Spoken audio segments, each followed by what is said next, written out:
So today we're going to talk about moral or ethical dilemmas, and their role or lack thereof in early Buddhism, and what we might make of that, coming right up.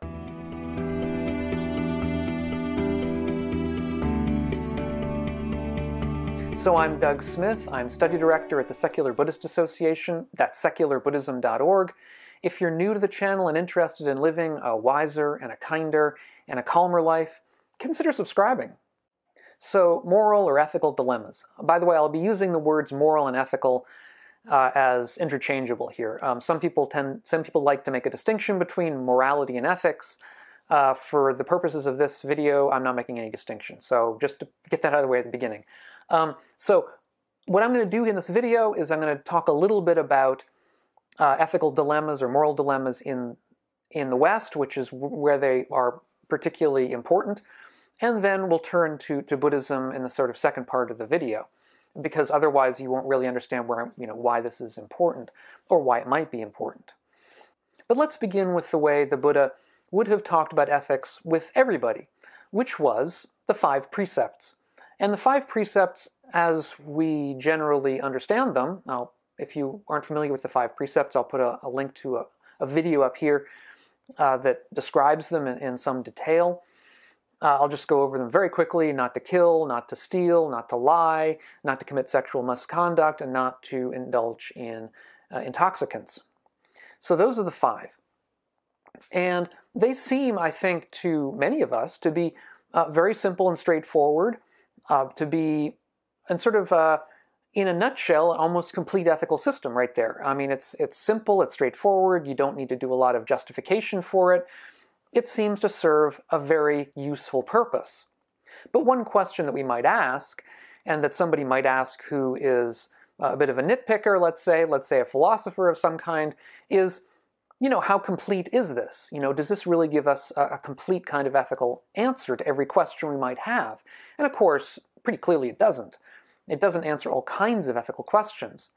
And so in the West, in early, let's say, even back to early Greece, there was more of a tendency to look at ethical systems in terms of dilemmas.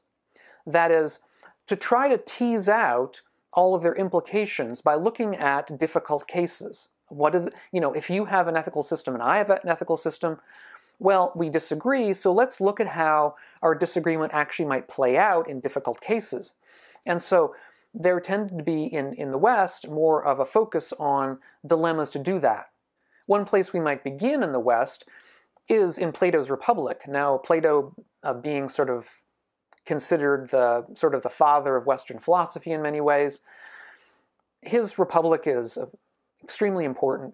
And there's one part where Cephalus goes up to Socrates and they're discussing the question of justice, which is the question that sort of tends to inhabit Plato's Republic. And the question is, what is justice? And so Cephalus' answer is, well, to be just is to speak truthfully and to pay back your debts. And, that's perhaps a good first way of, first draft of thinking about justice. Nothing wrong with those things. But Socrates pushes back on him. Socrates says, well, that really can't work, because sometimes it's not right to pay back your debts.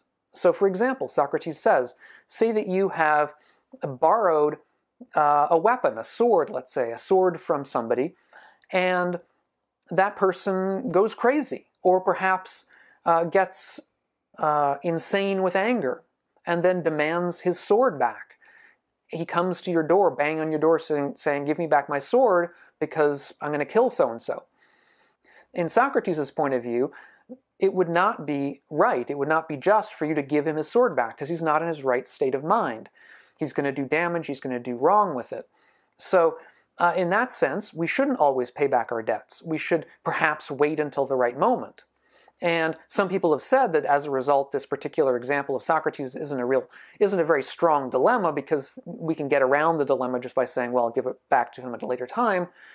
But still, we might say, well, perhaps this person you've borrowed the sword from has just gone nuts in some bigger way, and we never can give him back the sword, or it never will be right to do that, because he's always going to be in this state of agitation. So this gives us an insight from early Western philosophy into how these kinds of dilemmas, whether they be very strong dilemmas or not, are used to sort of tease out the implications of somebody's views. If you say, well, justice is paying back your debts, well, let's look at a difficult case here and figure out if that's really true. Now that's from early philosophy in the West, and by the way, I took that from an online post from a wonderful dictionary of Western or of philosophy in general that talks about ethical dilemmas. I'll put a link to it down below. The more famous of the ethical dilemmas, one of the most famous, in fact, was given by Philippa Foot, a philosopher, I believe, in the late 70s, 1970s, and it's called the trolley problem. And some of you may have heard of the trolley problem, but I'll just describe it quickly. You're on a trolley. Let's say that you're next to the engineer who's steering the trolley, or maybe you are the engineer who was steering the trolley. And in front of you on the track, there are 5 people that you can see if nothing is done, you're going to hit them and kill them. Let's say the brakes don't work, or you can't brake in time, so that's not an option.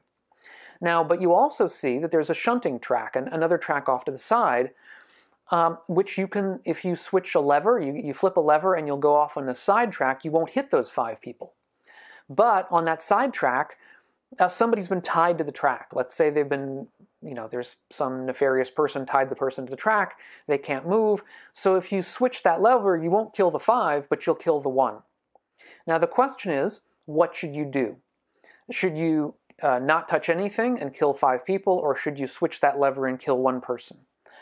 And the way it's constructed, it's basically a way of distinguishing between ethical intuitions, one of them being consequentialist and the other one being what's called deontological. The consequentialist ethical position is that, what you should do depends on the consequences of your actions. One of the most famous of these consequentialist views is called Utilitarianism. We won't get into that, but nevertheless, the consequentialist is going to say, you kill 5 people here, you kill 1 person there, it's obvious which consequence is worse, so you should flip that switch and kill 1 person. That's the consequentialist answer. The deontological answer is an answer having to do with rules. It's a rules-based way of looking at things. Perhaps the most famous person in this regard would be Kant, Immanuel Kant, a Western philosopher, very famous. You may have heard of him, who had a view of ethics that was in terms of rules. And so one of those rules might be, don't kill anybody. Well, in this case, flipping that switch is making an action that kills somebody. If you do nothing, then of course 5 people will die, but you haven't taken any action, at least in one way of understanding the situation. So you implicate yourself ethically by making some kind of action, such as flipping the switch. If you don't do anything, you're not implicated, because there was nothing you could do. The train was going to go on its own. So at least in one understanding, one interpretation of the deontological answer would be, you don't flip that switch, because that would be wrong. That would be committing murder, basically. And so since you have no choice in the matter, there's nothing else you can do, the 5 people will die, but you will not be personally responsible. So that is a quick introduction to the idea of ethical dilemmas. And I think we understand now a little bit about how they work. They put you in a situation where there are basically two what seem bad choices, and your ethical system is supposed to help you. And the question is, which ethical system does a better job of it, in your opinion, and which does not? Now, when I discussed this actually in something I wrote recently, the fact that you don't find ethical dilemmas in early Buddhism, which is surprising because of the importance they have in Western understanding of ethics. And Bhikkhu Bodhi, the translator of some of this early material, a scholar and writer, a wonderful Western monastic, basically got back to me and said that, this is, he agreed that you don't find ethical dilemmas in early Buddhism, and he says that some people then take the absence of ethical dilemmas to mean that these, let's say, precepts have to be interpreted absolutely, In other words, since no ethical dilemmas are brought up, there is no potential for violating them. In other words, we have to be absolutist about these five precepts, which then brings up a question. One of the most famous ethical dilemmas in even the West is the question raised, let's say, during the Second World War, of what you do. Let's say you are somebody in Germany and you're hiding Jewish people in your basement, and the SS man knocks at the door and asks, are there any Jewish people in the house? Now, here's your dilemma. If you tell the truth, then the Jewish people are certainly going to go to their death. If you lie, then the Jewish people will be saved, because let's say you're a fine, upstanding German citizen, the SS man has no reason to enter your house if you say that there's nobody Jewish inside. But we should also be clear to say it's not going to help you say nothing, because if you say nothing, then the SS people will get suspicious and come into the house anyway. I mean, you know that. That's human nature. So you really are forced either to lie or to, see the consequences if people die. That is the ethical dilemma. And of course, if we are going to be absolutist about these 5 precepts, well, one of the precepts is not to lie. So if we're going to be absolutist about the precepts, we're going to say, you have to tell the truth. Now, what do we make of that? Now let's look, I think, let's leave that question aside for now and turn to a broader look at the Buddha's view of ethics. Because I started this off saying that, one of the ways that the Buddha talked about ethics to everybody, including lay people and monastics, was in terms of the 5 precepts. But if we look at a broader kind of view of the Buddha's ethics, the precept is only really a small part of that. Because in its broadest view, the Buddha's view was closer to what in the West is called a virtue ethics. Virtue ethics is different from any of the ethical systems we've talked about so far. I don't want to confuse things too much, but basically, we turn our view from asking about what the right action is to do in a certain circumstance to looking at, thinking of an ethical system as kind of like a computer that tells you what's good and what's bad, and rather, virtue ethics is to behave in ways that perfect your own internal virtues, that purify your mind stream, as it were. In other words, the virtue ethicist is not going to ask what the right action to do is, but to ask what the virtuous person would do in a particular situation. What it is that wisdom would, what it is that wisdom is, what it is that kindness is, what it is that compassion is, what it is that generosity is. These are potential virtues anyhow. There's many potential ones, but those are some. What it is that courage is. Let's say courage is a very important virtue in the West. So we look at these virtues internally, and the ethics is basically to say, how do we perfect those in a human life? And so the question in ethics is, how do we live a good life by perfecting our mind stream, by perfecting these kinds of virtues? And that kind of view, I would submit, is somewhat closer to the Buddha's own approach to ethics than either of the other 2, being deontological or consequentialist. Although those also were a part of what the Buddha had to say, he sort of mixed everything together. We'll get to that in a minute. But once we look at things in terms of virtues, in terms of asking what the virtuous person would do or how our practice can purify our mind stream, then the question is what that tells us. And in particular, one of the most famous things that the Buddha says in one of the early dialogues, is that by karma he means intention. And that is a very short but pithy kind of statement, which has to be understood in its context. By karma he means intention. Karma is, of course, the moral weight or consequence of our action. If you like, it's moral either goodness or badness. And what he's saying is that the moral weight of our action depends upon our intention, depends upon the character of our intention. Is it an intention that comes out of, let's say, kindness and compassion and generosity and wisdom? Or is it an intention that comes out of ignorance and greed and hatred and all the these other negative or less skillful kinds of intentions? But let's talk about one in particular. Let's talk about the virtue of generosity. And, let's say it's around the holidays, and you ask people that you know what they would like for the holidays as a gift, being ultra generous. And one of the people that you know says, well, I'd love some sweets, I would love a cake, I would love some chocolates. And let's say you then act on that and say, okay, well then you get them a cake or chocolates and give it to them for the holidays. You might say, well, that's a perfect example of generosity, of charity, let's say. It's something coming out of your heart. It's clearly a beneficial kind of action. But let's say they're diabetic. Does that change the case in any way? Of course it does.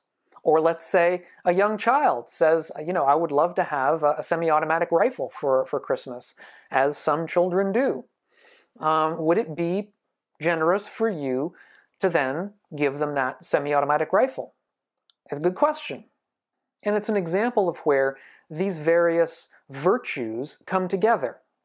In particular, the virtue of generosity can't be seen in isolation from the other virtues, the other parts of the mind, the other, as we say, skillful parts of the mind.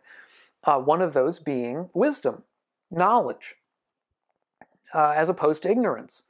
If we are, let's say we couldn't have known that the person was diabetic, well, that's different from the case where, yeah, somebody told us they were diabetic, but we sort of didn't really care about that and gave them the stuff anyway, gave them the cake anyway. In the latter case, we certainly aren't doing them any good, and arguably our action wasn't really all that generous either. And the same in the case of the child, or let's face it, even an adult who asked for a semi-automatic rifle for the holidays. And so these actions are, in a sense, ignorant. Now, what do we consider ignorance? What do we have to know in a particular situation? And in the law, at least in the United States, there's a concept of what's called reckless endangerment, which I think is at least useful in this regard to sort of tease out some of what we mean by ignorance. To behave with reckless endangerment is not to necessarily intend the harm that happens, but to behave in a way that disregards the potential harm that your action might be foreseeable from the action that you take. So, for example, the person who was drag racing cars late at night on some abandoned street, well, they don't intend to kill the person who's walking by, but, they're behaving in a way that is recklessly endangering other lives. And when we say that they sort of disregard the foreseeable consequences of their actions, we might say foreseeable by whom? Because people have different abilities to foresee, let's say, into the future. But, in this circumstance, in this context, foreseeable, let's say, by somebody with pretty average normal wisdom, a sort of a normal person, and certainly by a wise person. So that's a way that we can sort of tease out some of the background suppositions in trying to find out what kinds of actions we should engage in certain kinds of circumstances. And once again, we can keep that in mind when thinking of the case of the SS officer knocking at our door. What would the wise person say? What would the person say is the foreseeable consequence of our actions? And presumably we can foresee that ourselves. It may also help to look at a very famous early sutta that I talked about before in the channel. I'll put a link up to the earlier talk, which is the Sutta to the Kalamas. At least that's how it's called nowadays. That's not the original title. I don't believe there are original titles to any suttas, but nevertheless, in the Discourse of the Kalamas, the Buddha goes to give a talk to a group of people off in a remote village who lived at a crossroads. And it said that many different preachers and philosophers came through there. Each person had his or her own theory. And so the people who lived there were mightily confused and didn't know what to believe and what not to believe and why. And so the Buddha basically started from ground zero, if you like, and tried to sort of build up a way, to show them a way to approach the world that was most wise. And so what he said, when it came to trying to figure out the wisest course of action, this is what he said. He said, when you know for yourselves that these things are wholesome, that these things are blameless, that these things are praised by the wise, these things, if accepted and undertaken, lead to welfare and happiness, then you should live in accordance with them. So then, what would we say is wholesome and blameless and praised by the wise and leading to welfare and happiness? That's up to us. That may give us some insight into the right way to behave in a certain circumstance. I would submit it does in many circumstances, perhaps almost all of them, but it may not in all. And I think we have to be careful. Now, one thing we might say, I would say myself, that it's pretty clear, given this instruction, that we should lie to the SS officer, that it would be blameless to do that, that the wise, anybody who would call themselves wise, would approve of that kind of action. They would say, look, yes, lying in general is wrong, but in this circumstance, lying is justified by what we can reasonably foresee to be the consequences of that action. So this is the kind of way that we might approach a question like that. But I would submit that we also have to be careful, because what we can end up with is on a slippery slope.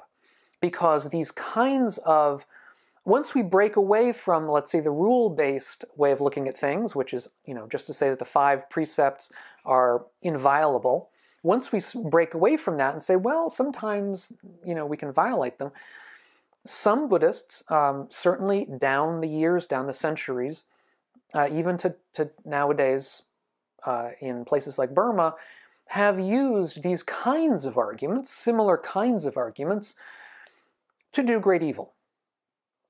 To use them to justify killing, massacre, to justify ethnic cleansing.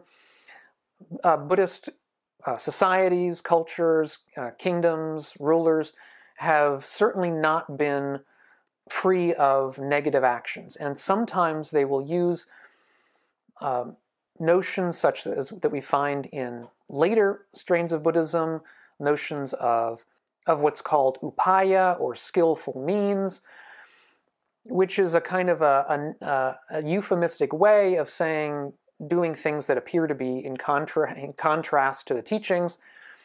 They'll use the kind of notion of skillful means to get across some things that are pretty heinous, I think, in retrospect, and even, as I say, in the present day.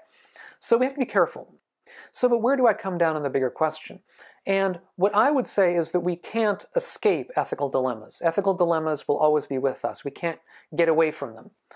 They can be useful in certain circumstances, and I don't think that we should pretend that they're the sort of thing that we shouldn't pay attention to.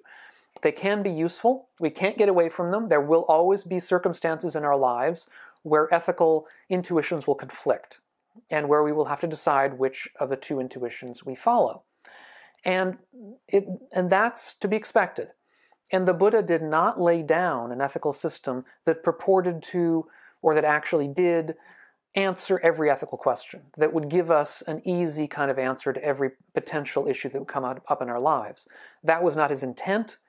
What his intent was to give you a system of practice that would eventually overcome suffering, the kind of mental suffering that we have in our lives.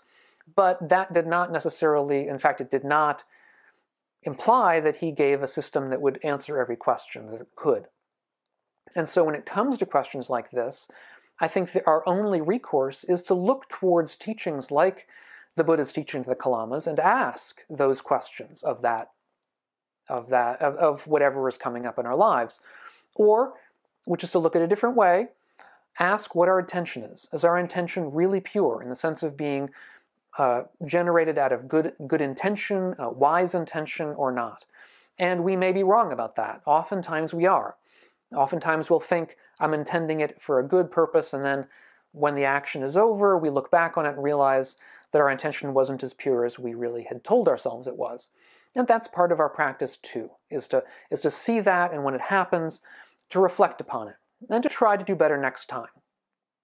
So if you've enjoyed this, give it a thumbs up. Consider subscribing if this is one of your first videos, or if you haven't subscribed yet. If you're a longtime viewer, check out Patreon. It's linked down below. Thanks so much, and I hope we'll catch you on the next one of these videos. And meanwhile, Be well.